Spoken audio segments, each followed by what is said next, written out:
Hello guys! Welcome to my channel. So for today's video, magluto tayo ng pumpkin soup recipe.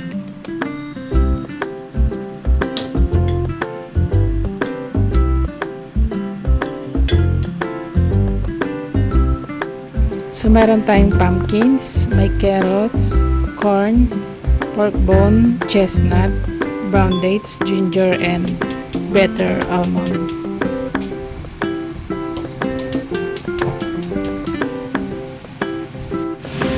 So, hugasan muna natin yung ating chestnut and then iset aside natin.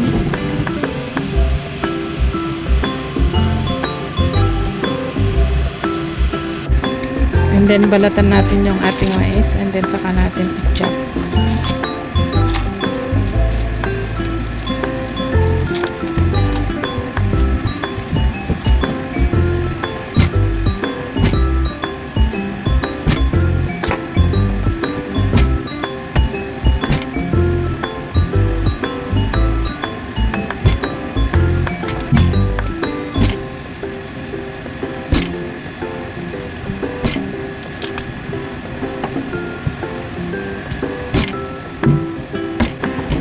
Then, balatan din natin, in-chop natin ang ating carrot.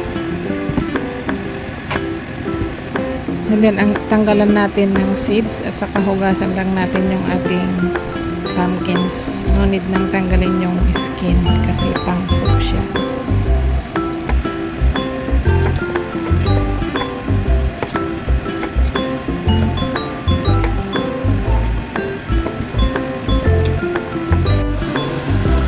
Then, i-blanch din natin yung ating pork bone para matanggal yung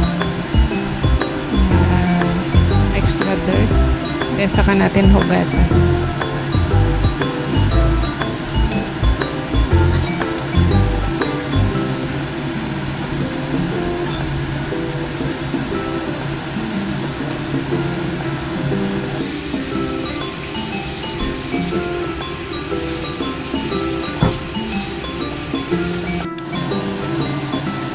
Ayan, kumulo na yung ating ginawang sabaw guys. So, ilagay na natin yung pork bone.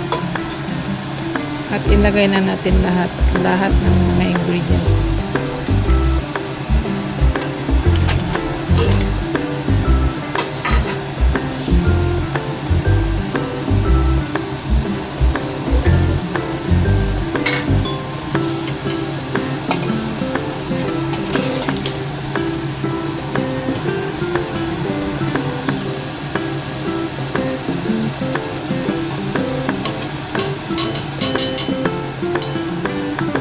Then, saka lagyan natin ng salt.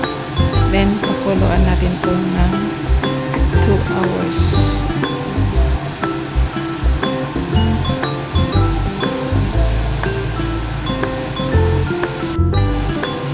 So, ayan, kumulo na. So, takpan natin and i-adjust natin into low fire.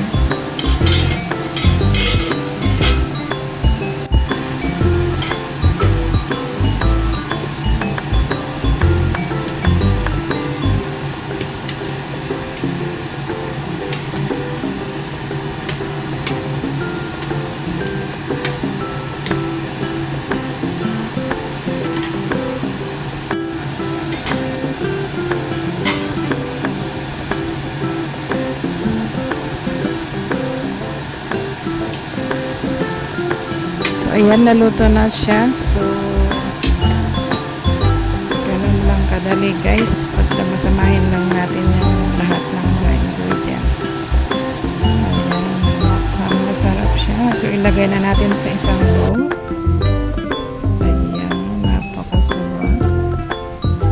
So, thanks for watching. See you in my next vlog. Please like and subscribe. Bye-bye.